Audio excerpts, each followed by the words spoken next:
past few years, prescription drug prices have increased. Years after years, these companies continue to increase them due to demand and supply. They know that people need their medication in order to survive. In the United States, it is said that 1 out of 3 people are unable to afford the medication that has been prescribed to them by their own doctors. Today, I will argue the problem of prescription drug prices that has been increasing for the past few years, which takes place in the United States, that is affecting people. Then I will discuss how much of this has to do with many corporations being greedy. And lastly, a solution to what we can do in order to access medications to keep up with the increase in these crazy prices. In the United States, prescription drug prices are significantly higher than in other nations.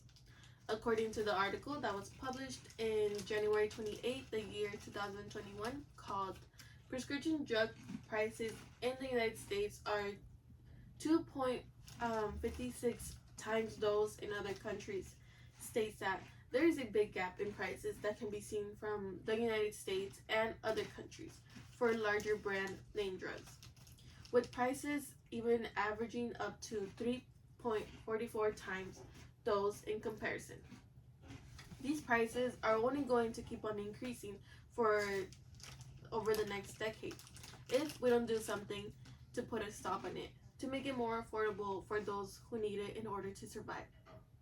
Another article called Public Opinions on Prescription Drugs and the Prices that was published in the year August 21st, 2023 states that people who are sick and have to take more medication find it harder to be able to afford their prescription medications. About 3 in 10 people and 10 adults who cannot afford medication even have to take measurements in their own hand by skipping a dose or even getting a pill and cutting it in half in order to have some for the next day, because they know that they don't have enough medications to last them for what they need. For far too long, these companies have had the freedom to continue and set their prices as high as the market can bear. And they're only going to keep on increasing them if we don't put a stop to it.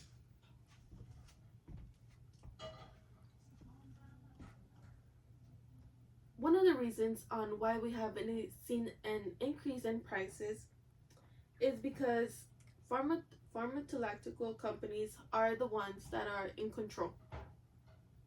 The article called Why Are Prescription Drugs So Expensive that was published in March 8, 2022. Prices are so high because companies that produce these medications know that your body needs them in order to survive.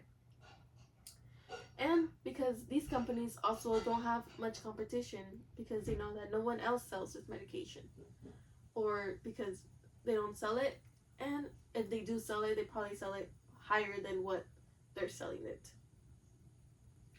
which allows them to increase prices because they know that they really have no competition. The article, Pharmaceutical Companies Are in Control, that was published on January 2022, it mentions that pharmaceutical benefits managers are, or you can also call them PBM, are the ones that negotiate prices with pharmaceutical manufacturers and health insurance companies, which causes a consumer's insurance plan not to cover a specific medication. This then creates challenges for the consumer because then it's up to them to pay a high out-of-pocket, which is sometimes harder for them because there's other things that they have to pay that sometimes they think it's more necessary to pay something else than what they actually need. Another article called Drug Price Ploy Costs Americans Millions, published on July 2021, states that they charge a lot because of how much more These companies also charge a lot because they are also spending a lot of money on just marketing the product. They put a lot of money towards that, so they need to find a way to keep up with their prices.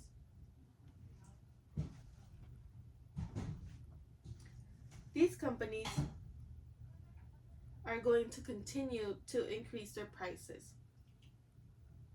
on the product of prescription drugs. They're only going to increase it because they know that their product is needed. A way that we can all work together is to help fight this problem is by having maybe the government tear down where the barriers come from, like the supply of new and competing drugs. The article Inflation Act Guidebook that was published September 21st, the year 2023, states that President Biden signed an act called the Inflation Reduction Act. This act was published in the year 2022. What this act can do is help save money on prescription drugs that have been increasing. Over the last few years, we have seen about 41 prescription drugs savings. And hopefully with this act, we can see more prescription drugs savings in the next few years. The article called 5 Ways to Get Help with Prescriptions that was published in March 11, 2023 states that some other things that we can do to be able to afford prescription medications, is to maybe buy an off-brand or a generic brand that does the same thing and is able to help you. Or another thing we can do is have your insurance negotiate with the companies to see what you guys can work out to save on medications. If we don't do something to this, it's gonna take a big financial toll on everyone's health and it's gonna take financial and health tolls on Americans.